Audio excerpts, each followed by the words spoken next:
آج جو ہم آپ کے پاس آئے ہیں ایک بہت بڑا ایک قومی جو ہے ایشو ہے جو ہم آپ سب کے سامنے رکھنا چاہتے ہیں کہ کس طریقے سے یکے بعد دیگرے ہمارے پاکستان کے قومی اداروں کا جس طریقے سے استحصال کیا جا رہا ہے اور جس طریقے سے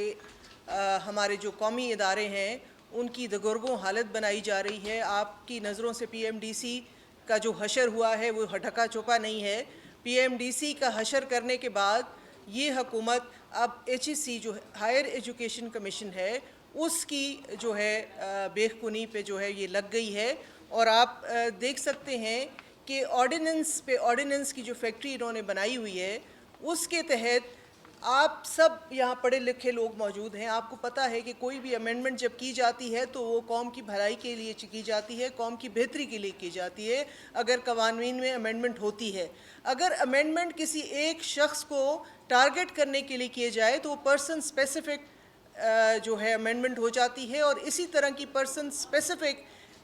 جو امینڈمنٹ ہے وہ ایچ ای سی کے آرڈیننس میں کی گئی۔ ایچ ای سی کے آرڈیننس میں جو صرف ایک چیز بدلی گئی وہ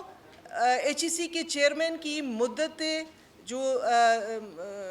ان کی مدت ہوتی ہے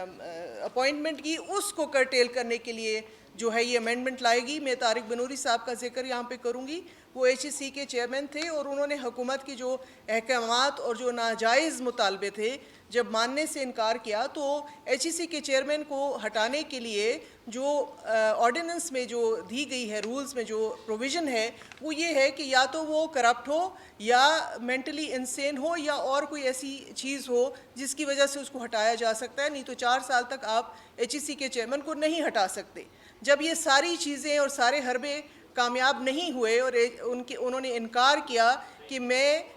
جو ہے اصول کے مطابق چلوں گا، وہ یہ بھول گئے شاید کہ یہ حکومت اصولوں پہ نہیں، یہ حکومت بدماشی پہ چلنے والی حکومت ہے، تو ان کو راتوں رات امینڈمنٹ کر کے ایکٹ میں ایچ ای سی کے جس میں آپ کی نالج کے لیے بتانا چاہتی ہوں کہ ایچ ای سی کا ایک کمیشن بھی ہے، اور ایچ ای سی جو ہے یہ ایک قومی ادارہ ہے، یہ وفاقی ادارہ نہیں ہے۔ اس میں صوبائی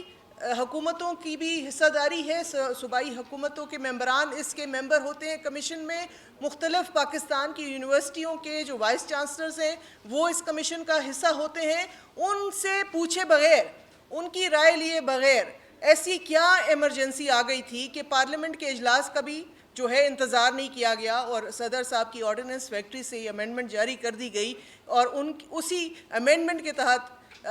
طارق بنوری صاحب کو جو ہے وہ نوکری سے فارغ کر دیا گیا۔ تو ہم یہ پوچھنا چاہتے ہیں اس کے لیے، آپ کی انفارمیشن کے لیے، کہ سندھ گورنمنٹ آلریڈی اس کے اگینسٹ ہائی کورٹ میں سندھ میں گئی ہوئی ہے۔ ہم نے اسٹے لے لیا ہے اس کے اوپر کہ سندھ گورنمنٹ کو بھی اس میں کنسلٹ نہیں کیا گیا، ہمارے جو کمیشن کے ممبران تھے ان کو بھی کنسلٹ نہیں کیا گیا، اور یہ ہائی ہینڈڈنس جب کی گئی ہے تو یہ جو ہے برداشت نہیں ہوگی۔ ہم اس کے خلاف بولیں گے اور اس کو ہر جگہ جہاں جہاں جو فورم اویلیبل ہے اس پہ چیلنج کریں گے۔ اس کے علاوہ جو طارق بنوری صاحب کی جو اس سب کا سبب بنا وہ یہ کہ انہوں نے اس سے انکار کیا، انہوں نے سوالات پوچھے کہ ڈاکٹر عطاء الرحمن جو ہیں وہ ایک ادارے کے ہیڈ ہیں، ہر سال 40 ارب روپے کا جو ہے دیا جاتا ہے، اس کو فنڈنگ اس کی ہوتی ہے، اور ان کا کام ہے کہ دوائیوں کی، کیمیکلز کی ڈیولپمنٹ ہے، ویکسینز کی ڈیولپمنٹ ہے۔ ہم یہ بھی پوچھنا چاہتے ہیں کہ جب اتنا بڑا ادارہ ہے جو کتابوں میں موجود ہے، جس کی ہر سال 40 ارب روپے کی فنڈنگ ہوتی ہے، تو پھر ہم کیوں ویکسینز کے لیے روتے پھرتے ہیں؟ اگر ہماری اتنی اہلیت ہے کہ ہم 40 ارب روپے ریسرچ پہ لگا رہے ہیں، ویکسینز اور دوائیوں کی